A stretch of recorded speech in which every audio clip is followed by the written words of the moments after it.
పద వెళ్దాం. ఎక్కడికి తారా? రాణిమ్మ టెన్షన్ పడుతుంటే నీకు చూడాలనుందా లేదా? ఎందుకుండదే? శత్రువు కళ్ళ ముందు కన్నీరు పెడుతుంటే ఎంత మజాగా ఉంటుందో తెలుసా? టెన్షన్లో ఉన్న రాణెమ్మకి తన కూతురు గుళ్ళో చేస్తున్న ఘనకార్యాన్ని మెల్లగా చావు కబురు చెప్పినట్టు చల్లగా చెప్దాం. పద వెళ్దాం.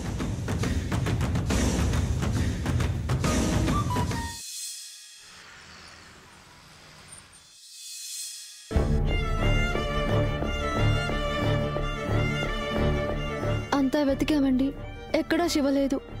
కనీసం అది ఎక్కడికి వెళ్ళిందో ఏంటో కూడా ఎవరికీ తెలియదంట. ఎవరికీ తెలియకుండా ఎక్కడికి వెళ్తుంది శివ? అంత అవసరం ఏంటి తనకి? అదేనండి నాకు అర్థం కావట్లేదు. శివ ప్రతి మూమెంట్, ప్రతి విషయం తెలిసిన ఫ్రెండ్ ఎవరైనా ఉన్నారా? స్వప్న. ఈ మధ్య దాంతోనే ఎక్కువగా తిరుగుతుంది. అది దాని బెస్ట్ ఫ్రెండ్ అని చెప్తూ ఉంటుంది. స్వప్న అంటే నీ ఫోన్ లిఫ్ట్ చేయట్లేదే ఆ అమ్మాయే కదా? అవును. అసలు అది నా ఫోన్ ఎందుకు లిఫ్ట్ చేయట్లేదు? ఖచ్చితంగా దానికి శివ గురించి తెలిసే ఉంటుంది. అంతకు ముందు శివ కూడా ఫోన్ లిఫ్ట్ చేయట్లేదు, ఆ స్వప్న కూడా ఫోన్ లిఫ్ట్ చేయట్లేదంటే ఇద్దరూ ఒకే చోటు ఉన్నారేమో. మీరు చెప్పింది కరెక్టే అనిపిస్తోంది. ఎలాగైనా ఆ స్వప్న ఎక్కడుందో తెలుసుకుంటే శివ గురించి తెలుస్తుంది. స్వప్న గురించి తెలుసుకోవాలంటే ముందు ఆ స్వప్న నీ ఫోన్ లిఫ్ట్ చేయాలి కదా.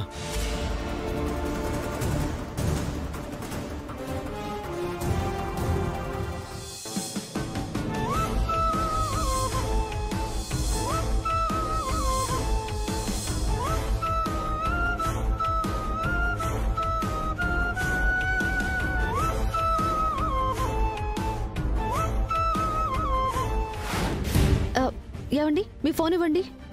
నా మొబైల్ ఎందుకు? మీ నంబర్ స్వప్నకి తెలియదు కాబట్టి మీ నంబర్ నుంచి కాల్ చేస్తే స్వప్న ఫోన్ లిఫ్ట్ చేసే ఛాన్స్ ఉంటుంది. అదొక్కసారి ఫోన్ లిఫ్ట్ చేస్తే నేను ఎలాగైనా అదున్న ప్లేస్ని కనుక్కుంటాను.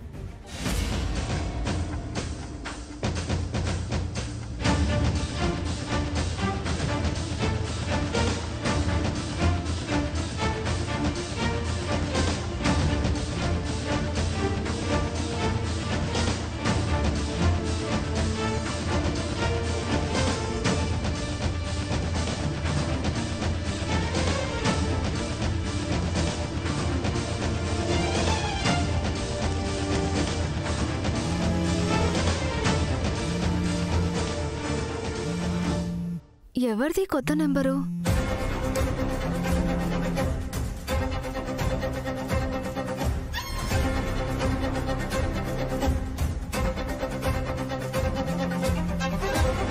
హలో,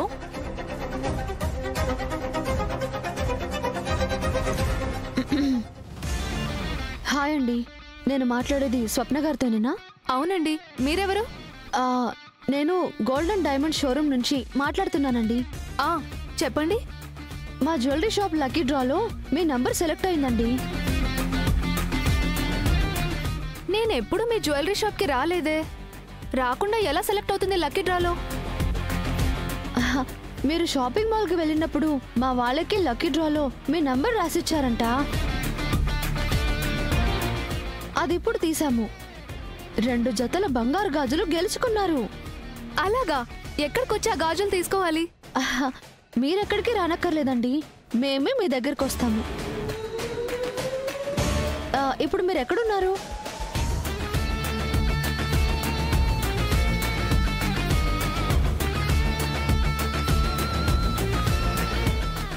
ఈవినింగ్ మా ఇంటికి వస్తారా? కుదరదండి, ఇప్పుడే రావాలి. ఇప్పుడే వచ్చి మీ గిఫ్ట్ మీకు ఇవ్వాలి. లేకపోతే వేరే వాళ్ళకి ఈ బంగారు గాజులు ఇచ్చేస్తాం. వద్దండి, నేను ఇక్కడ ఊరు చివరున్న శివాలయంలో ఉన్నాను.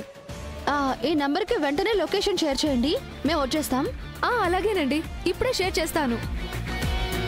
మీకోసం వెయిట్ చేస్తుంటాను, త్వరగా వచ్చేయండి.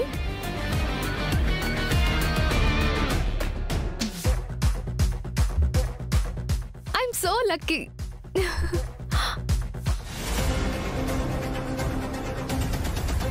దొరికింది స్వప్న, పదండి వెళ్దాం. ఎక్కడుందంట ఈ స్వప్న? ఎక్కడో శివాలయంలో ఉందంట. అంటే శివ కూడా గుళ్ళోనే ఉందా? ఆఫీస్కి వెళ్లకుండా కాలేజ్కి వెళ్లకుండా గుడికెందుకు వెళ్ళినట్టు? అదే నాకు అర్థం కావట్లేదండి. ఇప్పుడు ఎలా కనుక్కోవడం? లొకేషన్ షేర్ చేస్తాను అంది. సరే పద. లొకేషన్ వచ్చేసింది, పద.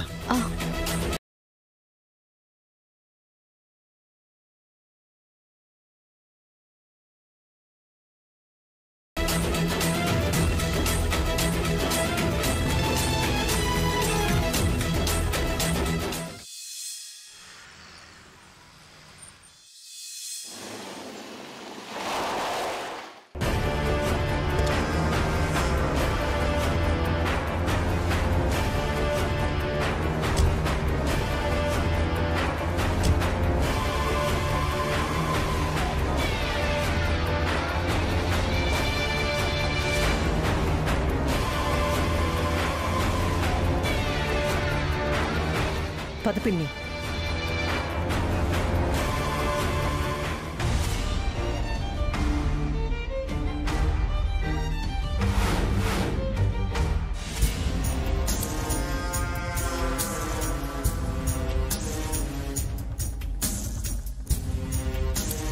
పిన్ని చూడు, ఆ రాణెమ్మ మొహంలో కూతురు ఇంకా రాలేదన్న భయము, అసలు తన కూతురు ఏమైపోతుందో అన్న కంగారుతో కాలుగాలిన పిల్లిలా ఎలా తిరుగుతుందో చూడు.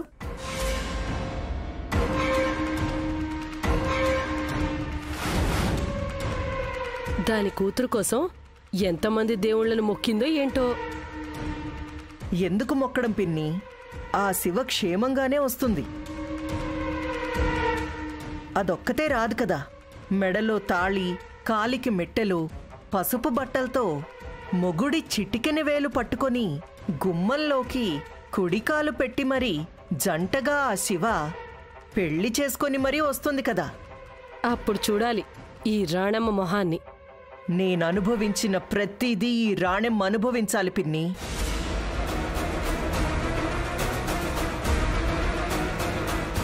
నా కూతురికి నా అనుమతి లేకుండా పెళ్లి చేసిందే కాకుండా, నా ఇంటికి నాకిష్టం లేకుండా తన కూతుళ్ళిద్దరినీ కోడళ్లుగా పంపించింది.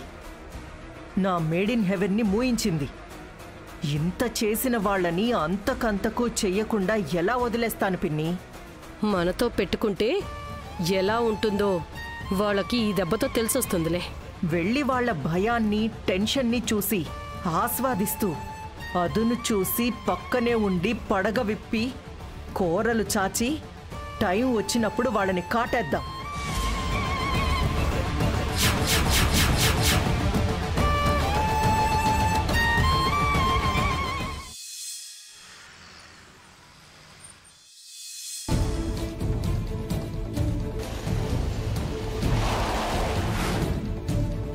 కృష్ణక్క ఇక్కడికి ఎలా వచ్చింది?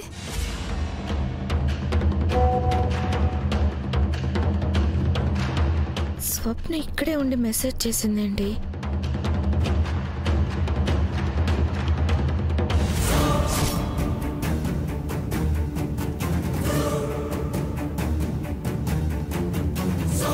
ఏయ్ ఆగు!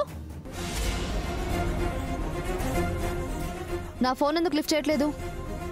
నాకు ఫోన్ చేసావా అక్క? అయ్యో, నా ఫోన్ సైలెంట్లో ఉంది. సైలెంట్లో ఉంటే నా నెంబర్ నుంచి చేసిన ఫోన్ ఎలా లిఫ్ట్ చేసావు? ఇందాక జ్యువెలరీ షాప్ అని ఫోన్ చేసింది మీరా? అవును. ఇంతకీ ఇప్పుడు శివ ఎక్కడుంది? శివ ఎక్కడుందో నాకు తెలియదక్క. ఏయ్ నిజం చెప్పు, నీకు తెలియకుండా శివ ఏ పని చేయదు. నిజమక్క, నాకేం తెలీదక్క. ఫేర్వెల్ ఉందని ఇంట్లో చెప్పి శివ వచ్చింది. నువ్వు కూడా తనతో వస్తున్నావని మా అమ్మతో చెప్పిందంట. నీకు శివ గురించి తెలుసు. ఎందుకు నువ్వు అంత కంగారు పడుతున్నావు? మర్యాదగా అడుగుతున్నాను, శివ ఎక్కడుంది? ఈ గుళ్ళోనే ఉందా? ఓం తచ్చయ్యారావృణీమహే గాతుం యజ్ఞాయ. పంతులు గారు, చేసిన తతంగం చాలు, వెంటనే మాంగళ్య ధారణ కానివ్వండి. ఇంకా ముహూర్తానికి టైం ఉందమ్మా. అవన్నీ కాదండి, ముందు తాళి కట్టించండి.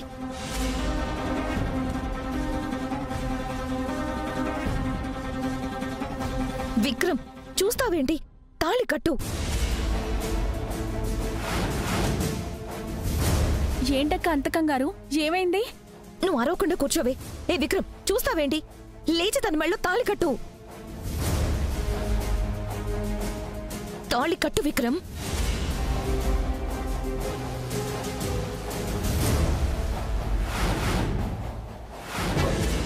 నువ్వేదో దాస్తున్నావు.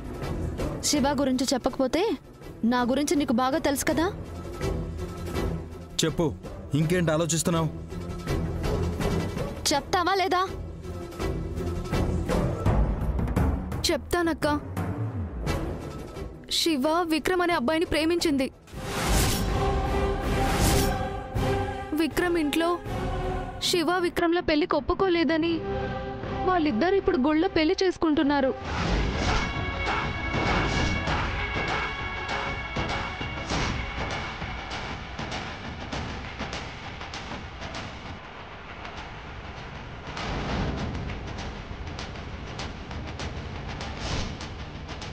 పెళ్లి చేసుకోవడం ఏంటి? ఏవండి, ముందు వెళ్దాం పదండి.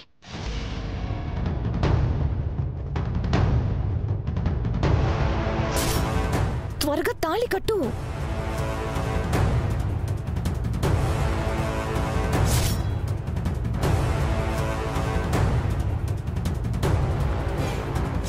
చెప్పేది నీకే, ఇంకా చూస్తావేంటి? త్వరగా తాళి కట్టు.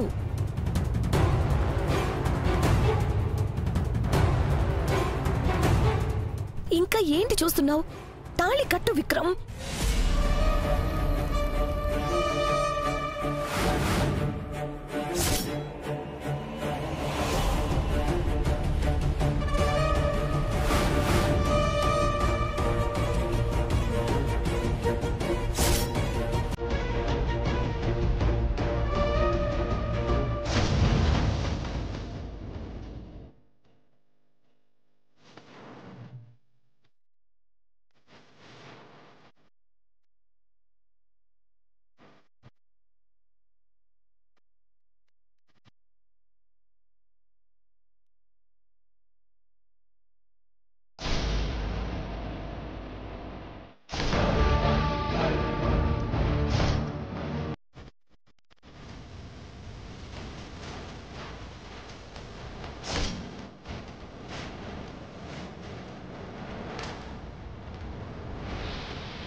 ఏయ్, ఏంటే ఇక్కడ పెళ్లి జరుగుతుందని చెప్పావు? ఇక్కడ అలాంటి ఆనవాళ్ళే లేవు.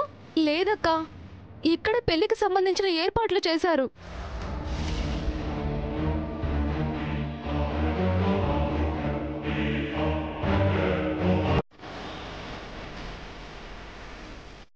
అయితే శివ వాళ్ళేరి పెళ్లి పీటలు పెళ్లి ఏర్పాట్లు కనిపించట్లేదండి. ఏంటి ఆటలుగా ఉందా నీకు? అక్క, నేను చెప్తుంది నిజం అక్క. శివ విక్రమ్ల పెళ్లి ఇక్కడే జరుగుతుంది. నా మాట నమ్మక్క. నువ్వేదో మమ్మల్ని మిస్లీడ్ చేస్తున్నావు. నిజం చెప్పు. ఒట్టేసి చెప్తున్నానక్క, శివ పెళ్లి ఈ గుళ్ళోనే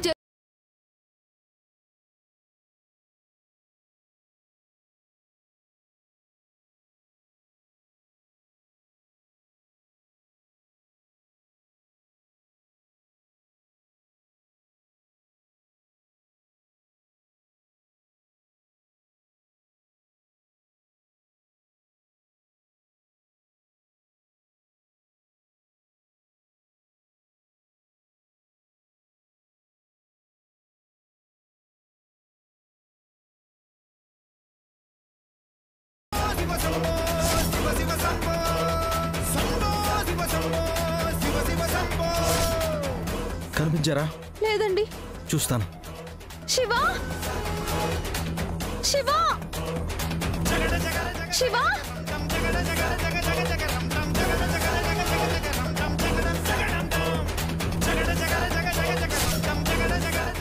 శివ, శివ.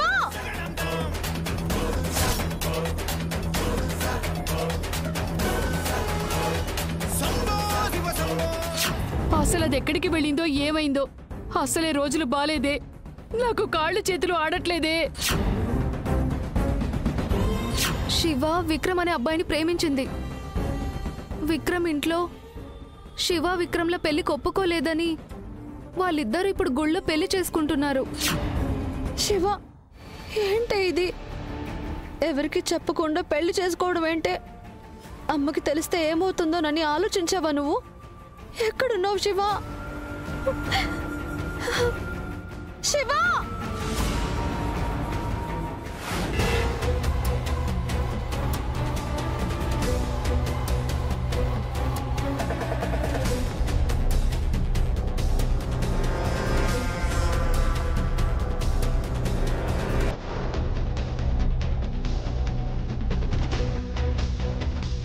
వాళ్ళు వస్తున్నారా తారా?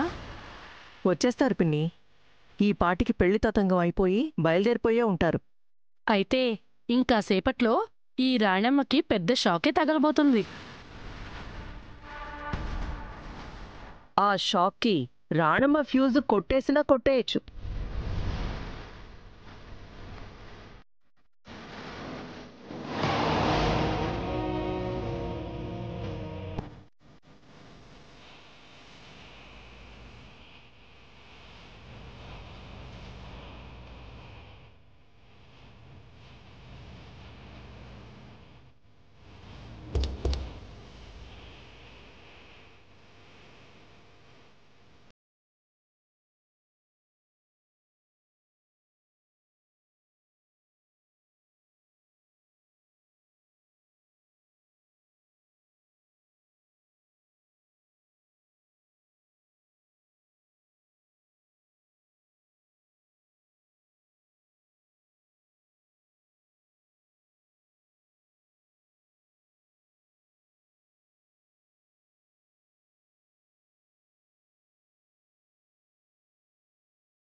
వచ్చేసారు వధూవరులు.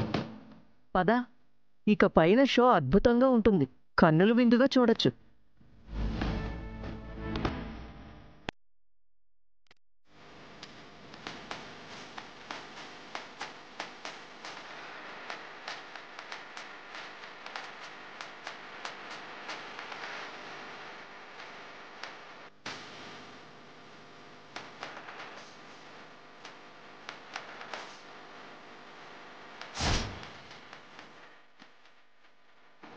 శివ, ఏంటి ఇదంతా? అమ్మా, మేమిద్దరం ప్రేమించుకున్నాం, అందుకే పెళ్లి చేసుకున్నాం.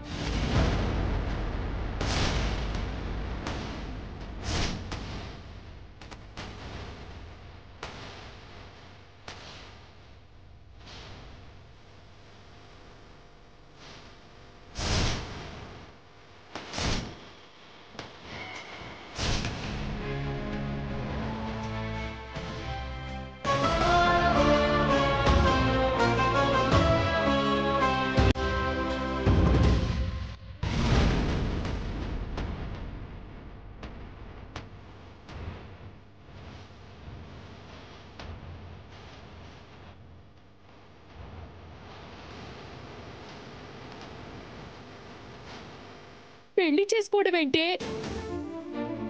మాకొక్క మాట చెప్పకుండా నువ్వెలా పెళ్లి చేసుకున్నావు?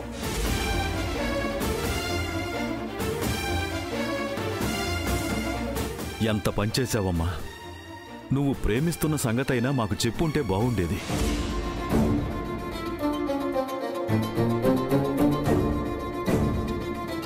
ఇలా పెళ్లి చేసుకుని మా పరువు తీసేశావు.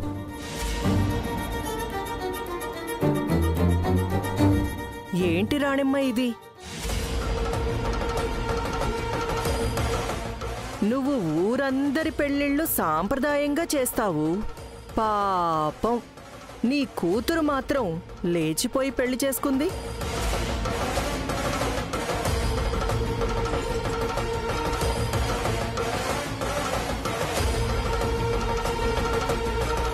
లేకపోతే ఖర్చు తప్పుతుందని రాణమ్మే కూతుర్ని పారిపోయి పెళ్లి చేసుకోమని పురమాయించిందేమో.